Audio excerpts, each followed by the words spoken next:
देखिए इस बड़े मुकाबले में अगर आप देखें तो शिवराज सिंह चौहान लाडली स्कीम को सबसे बड़े अपने प्लेयर स्कीम के तौर पर उतार रहे हैं। उनको लगता है कि यही वो स्पिन है जो कमलनाथ को उनके विकेट उखाड़ सकता है।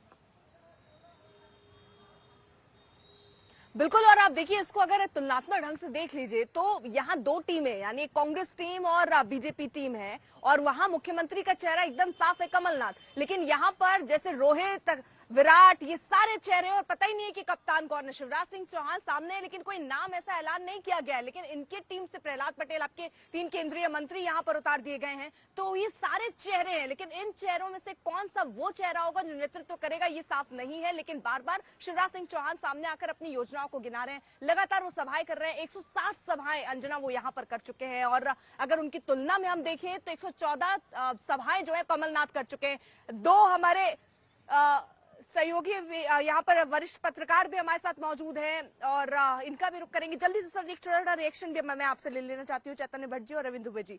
जिस तरीके की ये सीट है, क्योंकि सभाओं पे सभाएं हुई, चेहरा तो एक कमलनाथ सामने है लेकिन बीजेपी के सामने ऐसा कोई सामने रख के चेहरा नहीं किसी को प्रोजेक्ट नहीं किया गया। शिवराज सिंह को और बड़े केंद्रीय मंत्री लाए गए, तो ये कैसी रणनीति दिख रही हो, कितनी असरदार?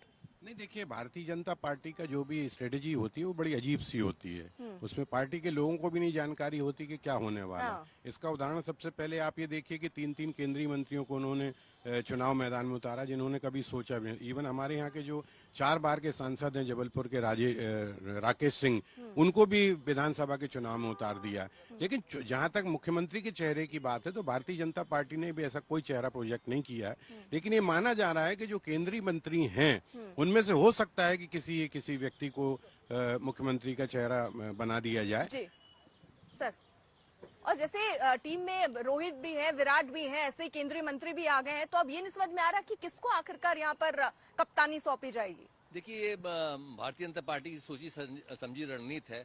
जहां आदिवासी माइक थोड़ा सा ऊपर कर ले। हाँ। जहां आदिवासी चेहरा है वहां आदिवासी का बड़ा चेहरा दिया है। मंडला में 2 बड़े लोगों को दिया है, फग्गन सिंह कुलस्ते हैं, संपत्ति उइके हैं, ओबीसी के नाम पर प्रहलाद पटेल यहाँ पर उतारे गए और जबलपुर और गाड़ाबारा में 2 सांसदों को उतारा गया। तो भारतीय जनता पार्टी ने जिस तरीके से महाकौशल पर पूरा फोकस कर दिया है, वो अपना खोया हुआ गढ़ बचाना चाहती है, इसलिए पूरी रणनीति के साथ वो यहाँ मैदान में उतरी है। ठीक है। और देखिए ये मैदान पूरी तरीके से इसकी पिच तैयार थी और यहाँ पर अब जनता जो है वो बॉल डालने वाली है, किसका विकेट गिरना है ये आगे तय होगा। अशोक सिंघल भी हमारे साथ मौजूद है, हेमंत शर्मा भी छिंदवाड़ा से हमारे साथ मौजूद है। अशोक, ये बहुत ही महत्वपूर्ण सीट छिंदवाड़ा, क्योंकि 7 में से 7 सीट यहाँ पर कमलनाथ के नाम पर गए हैं। कमलनाथ बहुत एक्टिव भी दिखे हैं, कमलनाथ अपने पिच पर अलग तरीके से बैटिंग करते हुए दिखे, हिंदुत्व का एजेंडा भी अब लेकर साथ में चल रहे हैं। किस तरह का असर इस वक्त पोलिंग बूथ पर देख रहे हैं आप?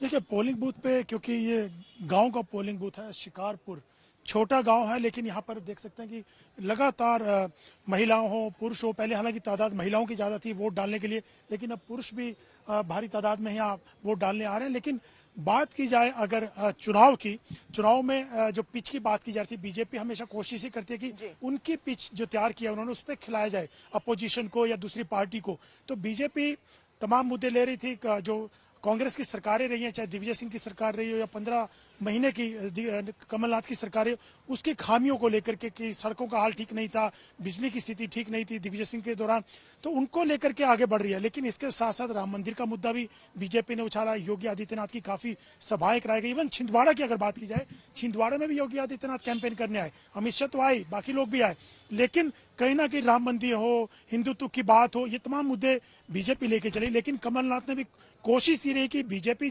अगर अपने तरीके से मुद्दों को लेके आ रही है तो कमलनाथ ने ये भी दिखाने की कोशिश की कि वो भी कम हिंदू नहीं है, वो भी राम मंदिर को लेके जो बीजेपी कहती है, उन्होंने राजीव गांधी ने ताला खुलवाया राम मंदिर का, ये बात उन्होंने की। राम मंदिर बनवाने की अगर बात बीजेपी की तरफ से आ रही थी, तो ये तमाम चीजें बीजेपी हो कांग्रेस की तरफ हो, कोई भी किसी मुद्दे में पीछे रहने को तैयार नहीं है, अपने अपने तरीके से चुनाव को आगे ले जाने की कोशिश कर रही है। और बीजेपी की खास बात यह है कि बहुत एग्रेसिव कैंपेन करती है, तमाम नेताओं की फौज उतार दी जाती है। इसी ढंग से कांग्रेस में सिर्फ कमलनाथ ने छिंदवाड़ा अखाड़ा में मोर्चे ठीक है, समावेश का, लेकिन बाकी जगह राहुल गांधी, प्रियंका बिल्कुल। और गांधी तमाम लोग अशोक, ये कैंपेन कर रहे हैं। बहुत, जिस तरह हम जिक्र कर रहे हैं, हम पूरी पिच की बात कर रहे हैं और आज तक ने भी अपनी पूरी ये फील्ड सजाई हुई है आपके लिए खासतौर पर। अलग अलग जगहों पर हमारे सहयोगी हैं जो पल पल की अपडेट आज तक पर आपको पहुंचा रहे हैं। 5 स्टूडियो हमारे हैं, इससे समझिए कि किस तरह की कवरेज इस वक्त आज तक आपको दिखा रहे हैं। सीधे जरा आपको लिए चलते, सईद अंसारी हमारे साथ मौजूद है।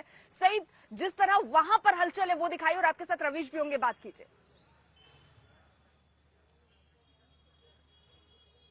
बहुत धन्यवाद अर्पिता। 2 वरिष्ठ पत्रकार हमारे साथ हैं, हमारे मेहमान यहाँ पर हैं। श्रवण गर्ग जी ने छोटी सी टिप्पणी अवश्य की थी, हम और उनसे बात करेंगे।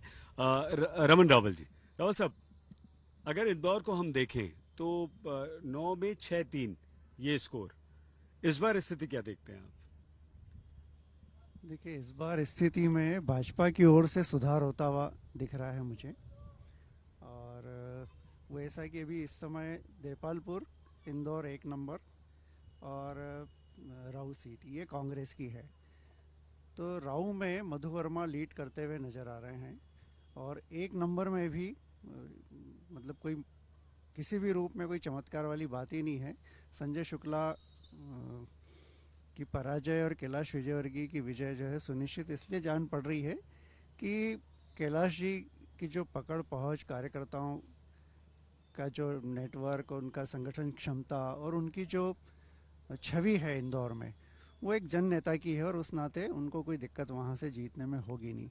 तो कांग्रेस की सीटें निश्चित रूप से इंदौर जिले में कम हो रही है और भाजपा की बढ़ रही है। सर, मैं चाहूंगा श्रवण गर्ग, श्रवण सर जी, इस बार कुछ आपको लगता है कि लाडली बहना गेम चेंजर होगी, या कांग्रेस की वो जो सरकार तोड़ दी थी, या प्रियंका गांधी आती हैं और कहती हैं कि परिवार की परंपरा सिंधिया जी ने निभा दी, क्या है जो चल रहा है? देखिए, मध्य प्रदेश में अभी जो पूरा जोर है शिवराज जी का, वो लाडली बहना पर है। अब महिला वोटर्स 2 करोड़ 77 लाख है, लाडली बहना 1 करोड़ 31 लाख है।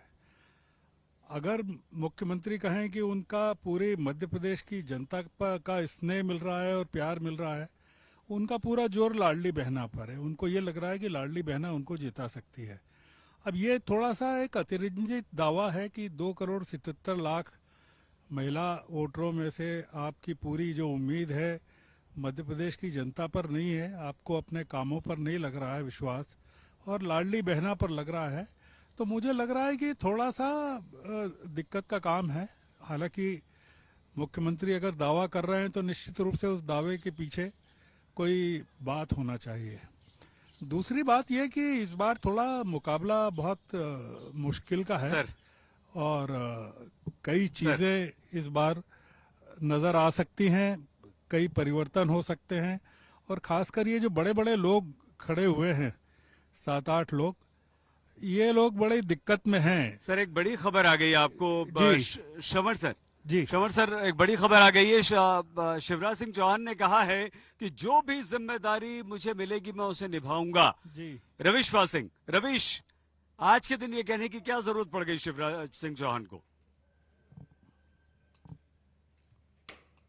जी बिल्कुल सही। जैसे कि आपको मालूम होगा, इस बार मध्य प्रदेश में भारतीय जनता पार्टी ने जो पूरा चुनाव हो वो एक तरीके से एमपी के मन में मोदी और मोदी के मन में एमपी, इसी नारे के साथ पूरा चुनाव लड़ा उन्होंने। और भारतीय जनता पार्टी ने मुख्यमंत्री का चेहरा जो है इस बार सामने नहीं रखा, जबकि पिछली बार आपको याद होगा जब आप भी यहाँ पे आए थे, विधानसभा चुनाव कवर किया था, तब एक नारा चलता था, माफ करो महाराज हमारे नेता शिवराज। यानी तब भारतीय जनता पार्टी ने साफ कर दिया था कि अगर भाजपा की सरकार आती है तो हमारे नेता शिवराज ही होंगे। लेकिन इस बार मतलब 5 सालों में ऐसा क्या हुआ कि शिवराज सिंह चौहान के चेहरे पे पहली बार ऐसा हुआ होगा कि जन आशीर्वाद यात्रा नहीं निकली।